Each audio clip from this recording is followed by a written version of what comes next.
दोस्तों, अंतरिक्ष में मौजूद हमारा सूरज पिछले अरबों सालों से ऐसे ही भपक रहा है और यह सब कुछ हो रहा है सूरज के अंदर मौजूद हाइड्रोजन की वजह से। लेकिन दोस्तों, हर चीज की एक लिमिट होती है और सूरज के अंदर मौजूद हाइड्रोजन भी कुछ अरब साल बाद खत्म हो जाएगी। इसके बाद हमारा सौरमंडल अंधकार में चला जाएगा और ये तो प्रकृति का नियम है कि जो भी दुनिया में आया है उसका अंत एक न एक दिन होना है, चाहे वह पृथ्वी हो या फिर कोई तारा, फिर चाहे वह हमारा सूर्य ही क्यों ना हो। वैज्ञानिक डेटा के हिसाब से सूरज की टोटल उम्र 10 अरब साल है और आज सूरज 4.6 बिलियन यानी 4.6 अरब साल की उम्र को पार कर चुका है। यानी हमारा सूरज आधा बूढ़ा हो चुका है। अभी सूरज के अंदर इतनी ही हाइड्रोजन बची है कि वह 5.5 अरब साल तक चलेगी। लेकिन आखिर वह कितना भयानक होगा जो सूरज का आखिरी दिन होगा? आखिर उस समय हमारी पृथ्वी के साथ क्या होगा? क्या हम उस समय जिंदा होंगे जब हमारा सूरज सौरमंडल को अलविदा कहेगा? सूरज के बगैर हमारा दिन कैसा होगा? चलिए इन सभी सवालों के जवाब बहुत ही आसान भाषा में जानते हैं। आप देख रहे हैं फ्यूचर साइंस यूट्यूब चैनल। ऐसे फ्यूचर से जुड़े वीडियोस के लिए चैनल को सब्सक्राइब करें। दोस्तों, हमारे सौरमंडल में जिसकी मुख्य भूमिका है वो है सूरज, जिसके चारों ओर ग्रह उसकी ग्रेविटी की वजह से चक्कर लगा रहे हैं। अब ये तो हम नहीं बता सकते कि हमारी पृथ्वी उस समय कितनी ज्यादा टेक्नोलॉजी में आगे जा चुकी होगी, लेकिन वैज्ञानिक अपने डेटा के हिसाब से उस समय होने वाली घटनाओं की भविष्यवाणी आज भी कर सकते हैं। वैज्ञानिक बताते हैं कि अपने अंत की ओर सूरज रेड जाइंट फेज में प्रवेश करेगा और धीमे धीमे मौत के कुएं की ओर बढ़ेगा। सूरज की धीमी मौत धरती पर जीवन को पूरी तरह से तबाह कर देगी, लेकिन ऐसा हो सकता है कि शायद ये तबाही सौरमंडल के बाकी रीजन को हैबिटेबल जोन बना पाए। ऐसे में जो लोग बचेंगे हो सकता है वह इन्हीं रीजन में अपनी दुनिया बसाएंगे। खैर, ये तो बात की बात है, लेकिन जब 5 अरब साल बाद हमारा सूरज का ईंधन खत्म हो जाएगा तो वह और भी चमकीला और विशाल होता चला जाएगा। रेड जाइंट फेज में ये उस दानव का रूप धारण कर लेगा और अपने आसपास मौजूद सभी ग्रहों को अपनी चपेट में लेना आरंभ कर देगा।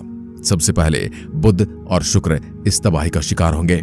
ऐसी स्थिति में सूरज का तापमान 2 से 3 हजार डिग्री सेल्सियस तक चला जाएगा। वीनस के बाद यह लाल तारा हमारी पृथ्वी को भी खा जाएगा, लेकिन पृथ्वी पर जीवन उससे पहले ही खत्म हो चुका होगा, क्योंकि बिलियन साल पहले ही सूरज की रेडिएशन इतनी ज्यादा खतरनाक हो चुकी होगी कि उसे झेलना हमारी ओजोन लेयर के बस के बाहर हो जाएगा।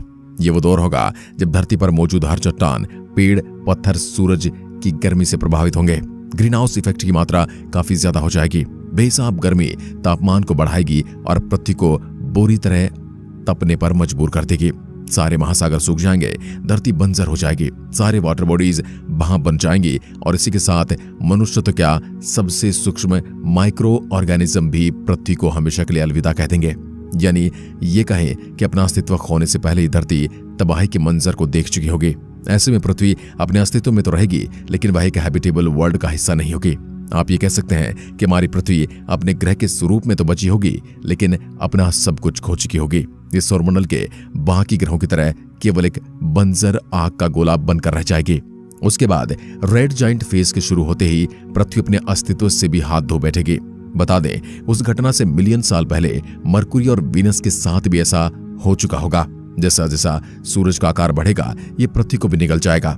हालांकि इस बात को लेकर वैज्ञानिकों के मत अलग अलग हैं। कुछ मानते हैं कि पृथ्वी तक आते आते सूरज का आकार बढ़ना रुक जाएगा, वहीं कुछ साइंटिस्ट मानते हैं कि आकार बढ़ता ही चला जाएगा और सौरमंडल के ज्यादातर ग्रहों को डिस्ट्रॉय कर देगा। यहां तक कि मंगल ग्रह भी खुद को सूरज के प्रकोप से बचाने में सफल नहीं हो पाएगा। हालांकि आज इस ग्रह पर हमें पानी के होने के साक्ष्य मिलते हैं, लेकिन सूरज की बढ़ती गर्मी से मंगल पर भी सभी वाटर बॉडीज सूख कर नष्ट हो जाएंगे।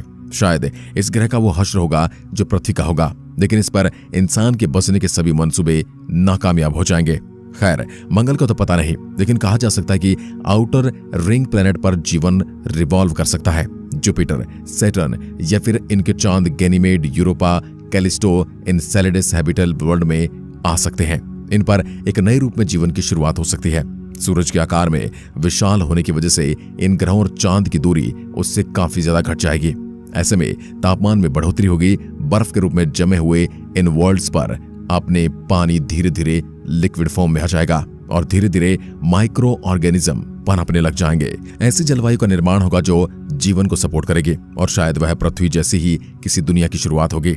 अगर सूरज के आकार का बढ़ना जारी रहा और इसने जुपिटर और सैटर्न जैसे ग्रहों को बुरी तरह प्रभावित किया तो हो सकता है कि इन गैस जाइंट और उनके चांद के हैबिटेबल वर्ल्ड बनने के सारे चांसेस 0 हो जाएं। लेकिन फिक्र न करें, क्योंकि अगर इन ग्रहों पर जीवन नहीं पनपा तो प्लूटो और कुइपर बेल्ट के कुछ प्लेनेट को जरूर ये सौभाग्य प्राप्त होगा कि वह लाइफ को सपोर्ट कर पाएं। नेपच्यून का चांद भी इस लिस्ट का हिस्सा है, जो धरती जैसी जलवायु बनने में शायद सफल हो जाए। ऐसा इसलिए क्योंकि आज इन आइसी प्लेनेट में पानी के बहुत सारे भंडार हैं।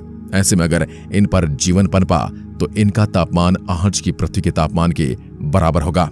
खैर, ये तो रहे वो बादल जो हमारे सौरमंडल के ग्रहों पर आएगा, लेकिन जब इतना सब कुछ हो रहा होगा तो इसका कुछ असर हमारी मिल्की वे गैलेक्सी पर भी पड़ेगा। या यूं कहें कि इस दौरान कुछ बदलाव हमारी पड़ोसी एंड्रोमेडा गैलेक्सी में भी दिखाई देगा। आपको जानकर हैरानी होगी कि हमारी गैलेक्सी और हमारे पड़ोसी एंड्रोमेडा गैलेक्सी एक दूसरे की तरफ 4,02,000 किलोमीटर प्रति घंटा की स्पीड से बढ़ रही है। अगर वैसी रफ्तार से आगे बढ़ती रही तो 4 अरब सालों में इन दोनों गैलेक्सीज को आपस में टकराने से कोई नहीं रोक सकता। अगर आप सोच रहे हैं कि इन दोनों के आपस में टकराने का सूरज से क्या लेना देना, तो बता दें कि दोनों घटनाओं का समय पीरियड एक दूसरे से मिलता जुलता है, जिसका मतलब यह है कि दोनों एस्ट्रोनॉमिकल इवेंट एक साथ हो सकते हैं। अगर आप सोच रहे हैं कि इस घटना से भारी तबाही होगी और शायद हमारे सोलर सिस्टम का नामो निशान मिट जाएगा, तो बता दें इस घटना का हमारे सोलर सिस्टम पर कोई असर नहीं पड़ेगा। खैर, ये तो रहा हमारी गैलेक्सी का हालचाल, लेकिन अब बात करते हैं अंत के निकट सूरज के तीसरे फेज की। रेड जाइंट फेज के बाद सूरज अपने व्हाइट ड्वार्फ स्टेज में प्रवेश करेगा। आकार में पूरी तरह से विशाल होने के बाद हमारा सूरज धीरे धीरे सिकुड़ने लगेगा। अपने कोर के सभी ईंधन स्टोर इस्तेमाल करने की वजह से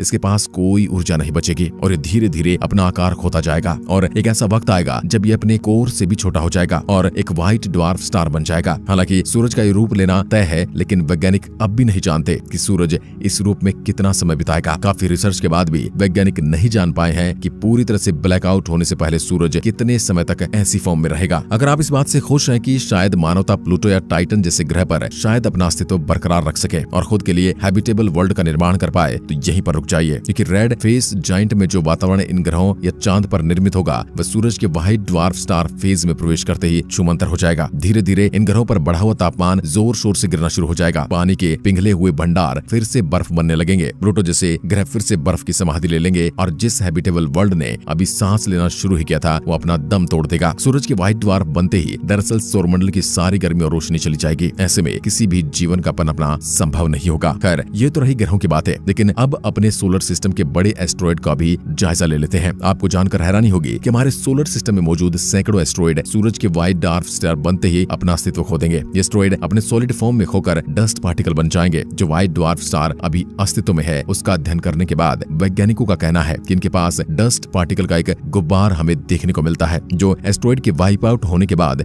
बनता है। दरअसल व्हाइट ड्वार्फ के गुरुत्वाकर्षण बल के चलते ये उसकी तरफ खींचे चले जाते हैं और फिर ये सभी dust particle white dwarf star को चारों ओर से घेर कर उसके आसपास एक घने बादल का निर्माण करते हैं। ये उसी के इर्द गिर्द तब तक घूमते रहते हैं जब तक कि व्हाइट ड्वार्फ स्टार पूरी तरह ब्लैकआउट न हो जाए। इन सभी कारणों से एक बात तो तय है कि सूरज का मरना हमारे सौरमंडल की भी मौत है। हम कुछ भी कर लें, लेकिन सूरज के मरने की शुरुआती दौर में ही इंसानों का मरना तय होगा। पृथ्वी को छोड़कर अगर हम दूसरे ग्रहों और चांद पर भी जीवन को बचाने का सपना देखें तो भी ये धरातल पर सच होता नजर नहीं आता। इससे तो आखिर में यही कहा जा सकता है कि सूरज के अंत के साथ ही हमारे जीवन के अंत की संभावनाएं 100% है। आज के वीडियो में बस इतना ही। अगर वीडियो पसंद आए तो लाइक कीजिए और ऐसी वीडियोस के लिए हमारे चैनल को सब्सक्राइब जरूर करें।